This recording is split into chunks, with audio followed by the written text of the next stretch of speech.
Le figuier, vous savez que dans la symbolique biblique, c'est le peuple. C'est le peuple d'Israël, c'est la loi qui protège le peuple d'Israël. C'est pour ça que Nathanaël est sous le figuier. Il est sous la loi. Et quand Jésus dit, bon, ben, ce figuier ne donne plus aucun fruit, c'est plus sa saison. Il est plus de saison, on pourrait dire ça aujourd'hui aussi, c'est plus de saison.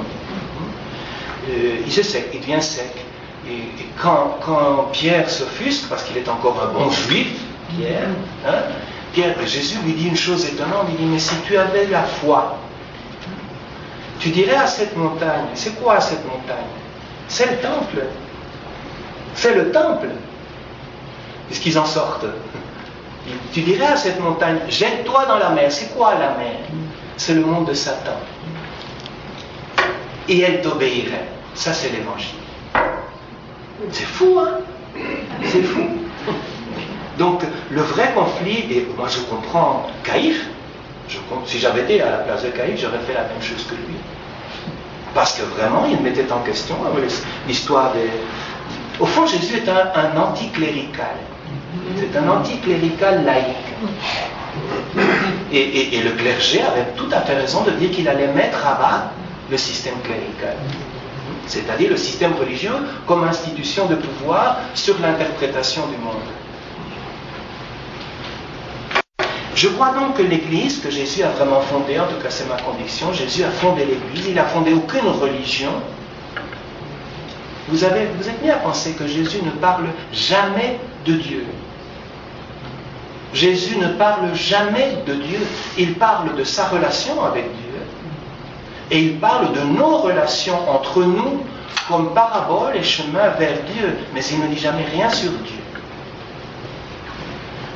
Donc il n'est pas du tout religieux dans ce sens-là. Et je me suis mis à penser que le Dieu de l'Ancien Testament pratiquement ne parle jamais de lui-même. Jamais. La seule chose qu'il dit de lui-même, c'est « je suis ». C'est un peu court quand même. C'est les prophètes qui parlent de lui, c'est les psaumes qui parlent de lui. Et en fait, il ne parle jamais en direct, il parle de la relation, de la recherche de Dieu, mais il ne parle pas de Dieu. Donc, l'Église, c'est une proposition post-religionnelle, parce que c'est une communauté eschatologique. Il faut retrouver la dimension eschatologique de l'Église, une communauté apocalyptique. Je crois qu'en Amérique latine, en tout cas, je ne sais pas ici, mais on n'a pas suffisamment travaillé l'Apocalypse. C'est-à-dire l'Église comme une annonce, comme l'inauguration de quelque chose de radicalement nouveau qui n'a rien à voir avec rien de connu. C'est ça l'apocalyptique. C'est une communauté tout à fait nouvelle.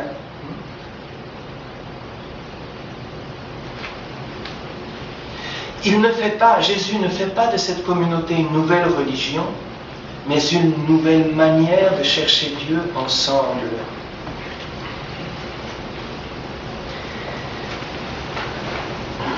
Ce qu'il fait là, Jésus, c'est dépolitiser le sacré,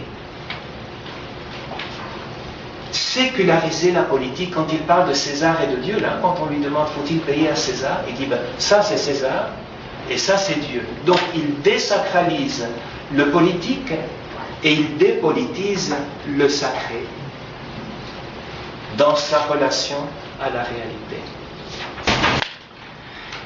Et je travaille à la fois la communauté évangélique, c'est-à-dire la communauté que Jésus a réunie autour de lui, qui est la première église, et puis la communauté post-pascale, pardon, ça c'est l'espagnol, post-pascale, hein, après l'ascension.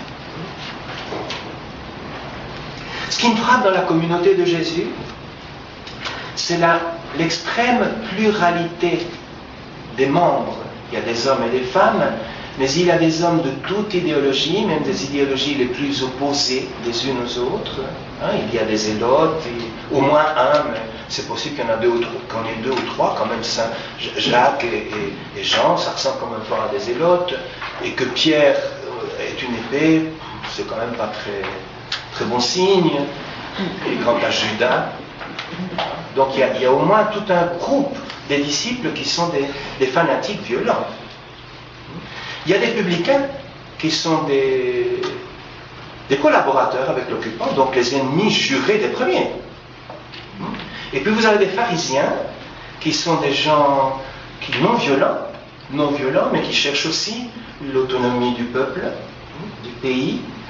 Et puis semble-t-il, si on élargit le cercle, il y a des païens, il y a des centurions, il y a de tout. Il n'y a qu'une seule catégorie qui n'entre pas dans la communauté de Jésus. Les prêtres.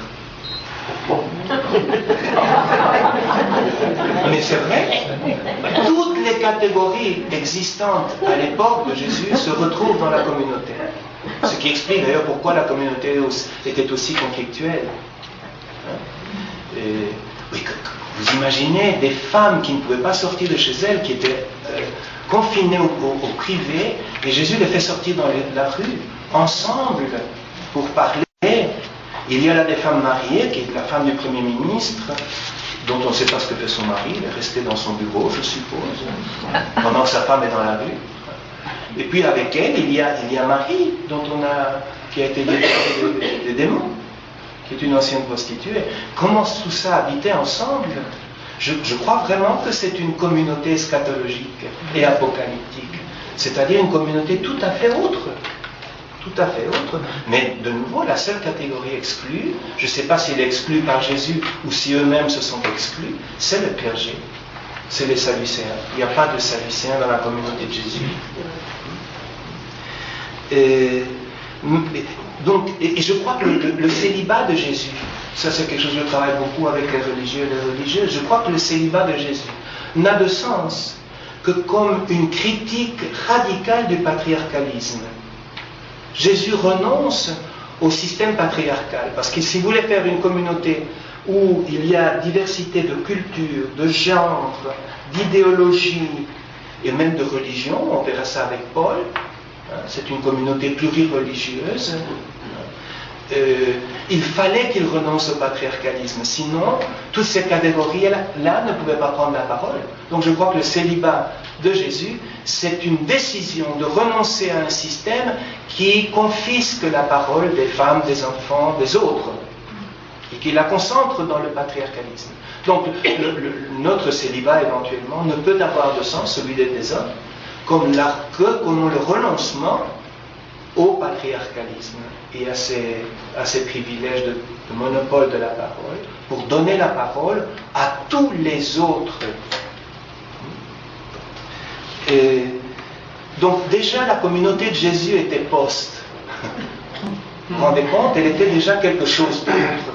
Mais après la Pâque, on va assister à une espèce de sécularisation très rapide de la communauté à cause de la double persécution.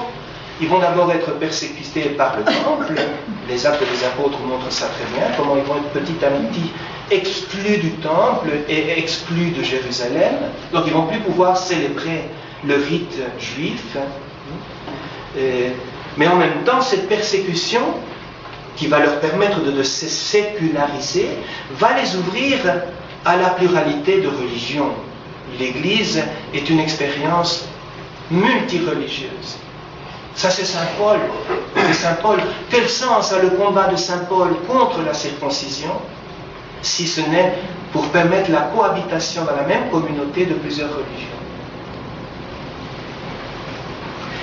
Évidemment, le grand moment de l'Église, le plus beau moment de l'Église, c'est le Concile de Jérusalem.